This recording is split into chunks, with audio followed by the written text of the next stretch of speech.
Jim, thanks for being with us today. Long time relationship. We've known each other over 20 years. You've been in the mortgage industry how long now? 30 years. So 30 years in the mortgage industry. What's that been like? I feel like I've aged 30 years. It's been excellent. It's great. I love what I do for a living. Okay, so I've referred to you lots and lots of clients. What is that process like working with some of the people that I've sent you and a buyer in today's market? Well, the process itself, I find it very entertaining to work with people, and I mean, I really truly enjoy helping people find the right solutions for what they do, and that's what I do first and foremost, is try to tailor-make what I do to that person, that individual. So what advice can you give to people watching this about what's important when they go about shopping for a mortgage, looking for a mortgage, starting that process? Shopping for a mortgage is important. I mean, it's the single largest debt instrument most people take on in their lifetime as a mortgage. So getting the right person to work with them is important. And what I find interesting about is so often people gravitate to people who offer a low rate without even thinking about what they will do for them as an advisor to help them find the right product to go with that. And that's where my first and foremost topic is to educate them on the process.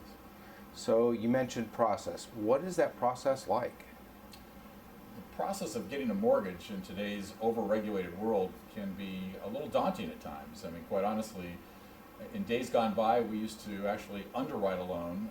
Today, we actually use a checklist that the government provides that we have to adhere to. And as a part of that, my job is to navigate you through this process to make it as simple as possible. Therein lies some of the issues with our business, is that it really isn't that simple. We have to ask for a lot of documentation, and the advice I'll give any borrower, regardless of what the lender is they end up using, is to provide all that information verbatim that's being asked for them. It will make their life much, much simpler. So one thing that you've not mentioned, and I know it's not the first thing that you necessarily discuss with a client, but this notion of interest rates. Talk to our listeners and our people that are watching about what is the story about interest rates? Why can't you quote just like a one interest rate fits all? Great question. There's so many factors that go into an interest rate. In fact, it's not unusual for a client to ask, the first thing they'll do is say, Jim, what's your lowest interest rate? Well, it's tough to answer that question until I know a little more about that person's individual information. What kind of income do they make? What kind of credit score do they have? How much debt do they have? How big of a loan are they potentially going to take? There's so many different factors that will go into that answer, and once I have that information, I can give a real clear-cut answer as to what the interest rate will be. And fortunately, I've always worked for companies that have competitive interest rates, so that's never really been an issue. It's a matter of making sure that that program works and they're getting the right program that's going to match that interest rate as they're looking for. So on any given day, one borrower or home buyer won't receive the same interest rate as another. There are things that are determining that, but you can be competitive for each buyer within their range of where they fit in terms of an interest rate. Without a doubt. I mean, you have buyers that are overly qualified who will get that lowest interest rate you're going to see advertised, whatever it might be. And then you may have a borrower that may have some either credit challenges, maybe a form of bankruptcy, or they have issues that are going on as far as so much debt. And they may not get the same interest rate as that other person, but it'll definitely be competitive within that niche. And that's the key, is to make sure that we give them a competitive program within wherever they happen to fit.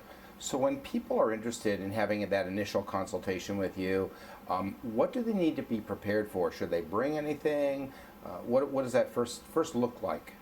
Well, the first consultation is simple. It's either a telephone interview, or I'll have them go to my website and actually fill out a loan inquiry form.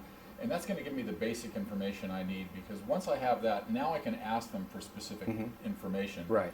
Because without seeing the basics, I'm really not sure what to ask for. If they're self-employed, I may ask for more information than if they're not. Depending on how many jobs they may have had in the last couple of years, I may have to ask them other information. So getting that basic stuff is really simple. And that process will only take maybe 10 or 15 minutes. Okay. So when I refer you a client or anybody goes to you for a home loan, what is that process like with regards to like this pre-qualification we hear of, pre-approval that we hear of? What are those different steps, and where do you really want to be as a buyer? Yeah, well, as a buyer, at the very minimum, you want to be pre-approved, but most people will look at the process starting, as an example, I just mentioned doing that online loan inquiry or a telephone interview, and if a client is hesitant to allow us to look at their credit, then the best I can offer them is a pre-qualification, and that is that I can say, based on the information you've provided, it would appear that you may be qualified at a certain level. So we could say that would be stage one, Stage first level. Stage one. Really, Okay. as you know, as an agent, that doesn't have a lot of validity. Yeah. So to take it to the next level, we'll ask them for documentation on their income, their assets, and we'll get permission to run their credit. And we'll look at now all the factors that we'll actually take to be able to verify some of this information, run it through an automated underwriting system, and now I can actually say you are pre-approved based on the information provided. But that's not really the gold standard. So pre-approved though, better than pre-qualified. Correct. Stage Absolutely. two, level 2. Absolutely. Okay, how do you get to the gold standard? Well, the gold standard is what we call advanced approval. And an advanced approval is where I'm going to ask for all that documentation that we would ask for if you were actually buying a property today, even though you may not be at that level yet. Because what we'll do is we'll get all that information, we'll put it together, we'll package it up, and we'll actually give it to an underwriter to underwrite the file. And it's a fully underwritten approval.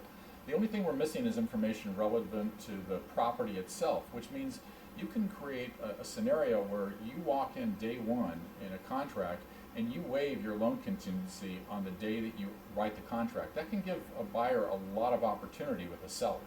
So the leverage that I would have with a buyer that is at that gold standard, that underwriter approval stage, that gives me the best leverage with getting a property, okay? And next best would be to be pre-approved, and pre-qual is just where we start.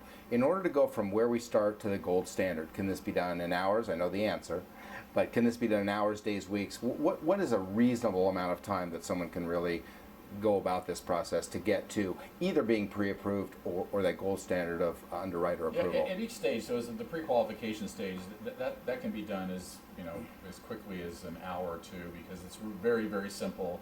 It's just my time it takes to analyze the information that's been provided, and quite honestly, it can be done in 20 minutes if I have a good enough interview with somebody.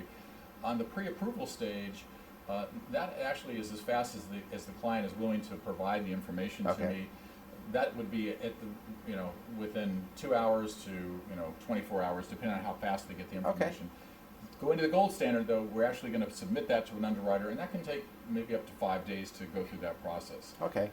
Can anybody start the process too soon? So let's say some of our people are thinking about maybe buying a home after the first of the year, in 2 months, or in 6 months. Is there too long of a time where an introduction to you would be inappropriate? It's like way too soon? Or what does that look like? No, actually, the sooner we start the process, the better, because we can identify issues potentially, whether they be credit issues, maybe not enough cash yet to buy.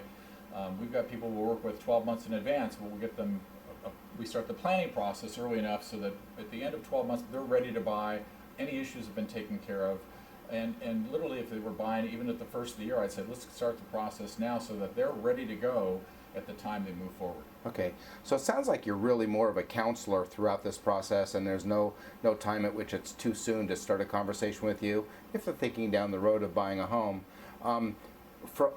From a perspective of an introduction to you, is it best that they call you? Is it best to go to your website? If somebody wants to reach out and start this process, how do you get started? Call me on my cell phone. It works all the time. If I don't pick it up, that means I'm either asleep or I'm with somebody else working on another loan. Okay. Very simple. And the number is?